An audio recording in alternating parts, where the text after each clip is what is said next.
Hard to head you doing YouTube. Today we're back with a brand new video. So this video is going to be one about scudding and then scratching a wall prior to putting on your top coat of render. You can do this inside or out.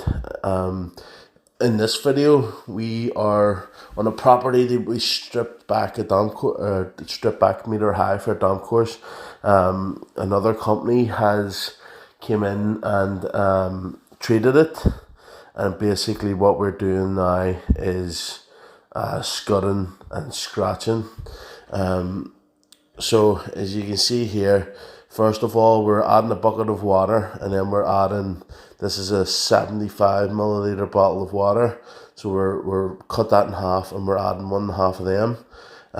We're adding one plasticizer, and then we're adding one, it's a salt inhibitor, an integral waterproofer. So basically we want to mix this up pretty soft. We'll add a full bag of sand here, and a half a bag of cement, just over half a bag of cement. Basically you want it so that you can slap it on the wall. There's loose enough to slap on the wall, but also you don't want it too tight, because then it just all clumps up, and it doesn't cover right, basically. So as you can see there, we've a full bag of sand, and then this is a half a bag of cement. This job, we were actually meant to finish this job, but we started it back in July, and it's now January, end of January, start of February, and we haven't been back till. Basically what happened is we went in, we scudded and put our scratch coat on, and then the girl had came back and said that the damp was coming back through our new plaster. We told her obviously then to contact her damp proof people, and that we weren't going to come back until the damp proof was sorted out properly. So that's the reason why you haven't seen this video yet. We'll be back here in probably a couple of weeks. What they actually done was to put another coat of sand cement on, and then they painted some tanking. It's like sort of like a rubber bitumen type thing. They painted them over the walls to put a sand key, and we're going to go back and finish it off, which will be a video also. But yeah, so this is from quite a few months ago. As you can see, I've had my little sister, she was working with me. She's gone back to uni now, so the other labourer that you've seen in a few videos, Carter, he'll be back. And basically we're going to get back till sort of weekly posting, hopefully. As I've explained to you a few times before, because we're filming on other people's houses, it's hard to always make a video, but I'm just going to start doing it as much as possible. So here you can see we've already a whole lot of this scudded. I like to mix the scud, especially for small jobs like this, the scud and the scratch in my mixing bucket. It's a slightly slower process, but because we have nowhere to clean out our mixer, it's just not viable for a job like this. You end up with bucketfuls of water filled with sand and cement sitting in the back of the van, waiting on it settling so you can pour the water down the drain and throw the rubbish in the bag. But yeah, so basically all we're doing is we're using our disher, and we're flicking the sand and cement mix at the wall.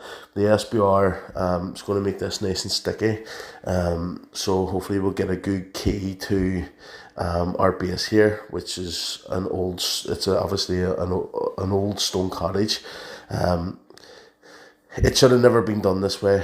I explained that to the girl before we started, but obviously she didn't listen, so we went ahead anyway, and we scudded and scratched it, and then, as I said, she had to get tank and put over the top of that.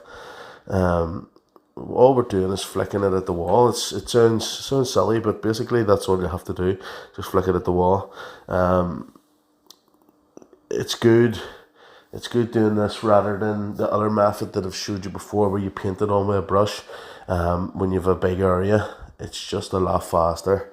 And plus, I use my mixing bucket.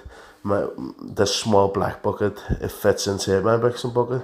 So all I do is push it in and lift the drop of stuff out, which is really handy. Yeah, so you see we're coming up onto the corner here. This is the last bit that we're not about the scud, but this is the last bit of the video. I'm just going to scud this corner, then I'm going to show you a wee bit of me scratching the walls. So basically I put this plastic down because it catches everything, catches all the shit, all the rubbish, and you can just scrape it up, put it back in your bucket, remix it, which is good again for properties like this where there's nowhere to actually mix render. As you can see, the street's right at the front door here, so we're just going to add a nice tight coat. You want to try to get it as straight as you can, but you don't have to straighten it. You can if you want to, but you don't have to. We'll try to get it as straight as we can.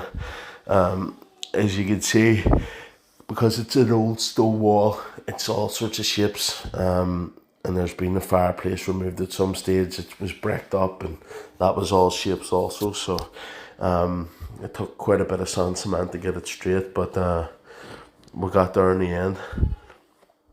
As you see, we're going to trowel up and down the wall, and then we're just going to come back and go from side to side.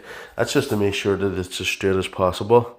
As I say, you don't have to straighten it. If you want to, you can. Like there's no problem. But you know, the only time I would straighten my scratch code if I was doing like a big massive panel, you know, on a gable wall or something, or maybe something there's going to be cross laid on.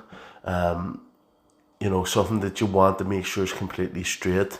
Obviously, when you come over with your next coat, you straighten the next coat anyway. But you know, it's always nice to be sure on bigger stuff that everything's fine and you've no like casting shadows on your wall. And as you see, we're just out of the bucket here. We have our Rafina Mega Mixer 1800 watt, which is really good for mixing big quantities of sand cement. The Walt mixer that I have is good too, but you have to stay on top of charging the batteries, and obviously the batteries are getting a bit older now, so they don't last as long, you know, so I don't use them in these bigger jobs anymore for mixing the sand cement.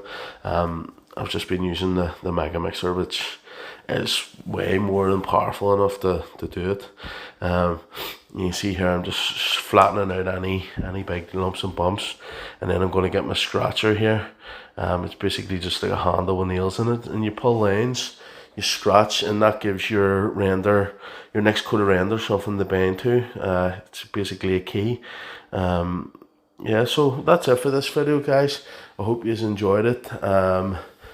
That should be us back to normal.